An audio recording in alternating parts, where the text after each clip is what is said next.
السلام علیکم ورحمۃ اللہ وبرکاتہ۔ امید کرتا ہوں کہ آپ حضرات خیریت سے ہوں گے۔ ناظرین، کیا نبی کا اصل کام دعوت تھا؟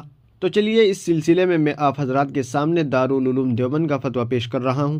آپ سے گزارش ہے کہ ویڈیو کو پورا سنیے گا اور دوسروں کو شیئر بھی کر دیجیے گا۔ تو چلیے فتویٰ دیکھ لیتے ہیں۔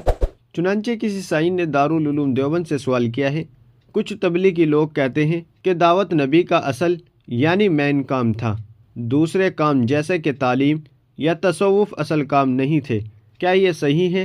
جزاک اللہ۔ تو چلیے دیکھتے ہیں دارالعلوم دیوبند نے اس کا کیا جواب دیا ہے۔ اس کا جواب آپ اپنی اسکرین پر بھی دیکھ سکتے ہیں۔ بسم اللہ الرحمن الرحیم۔ اگر کوئی ایسا کہتا ہے کہ یہ بات گمراہی کی ہے، کہنے والے کو اس سے توبہ کرنا چاہیے۔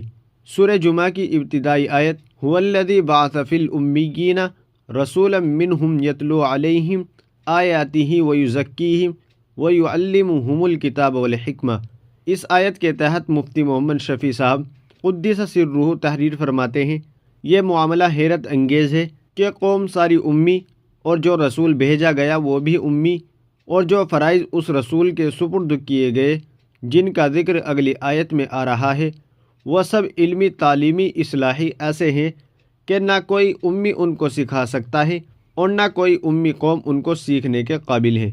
یتلو علیہم کی آیت میں رسول اللہ صلی اللہ علیہ وسلم کے 3 وصف نامہ الہیہ کے ضمن میں بتلائے گئے ہیں۔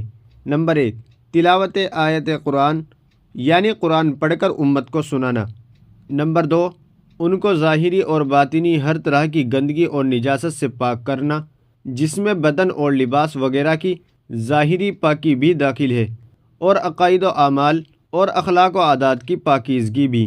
نمبر 3، تیسرے تعلیم، کتاب و حکمت، یہ تینوں چیزیں امت کے لیے حق تعالیٰ کے انعامات بھی ہے۔ رسول اللہ صلی اللہ علیہ وسلم کی بعثت کے مقاصد، معارف القرآن، جلد نمبر 8، صفحہ نمبر 434۔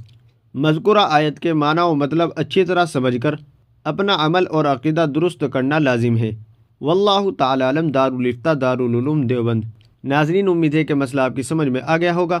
ویڈیو کو زیادہ سے زیادہ شیئر کر دیجیے گا اور ہمارے چینل کو سبسکرائب کرنا نہ بھولیے گا۔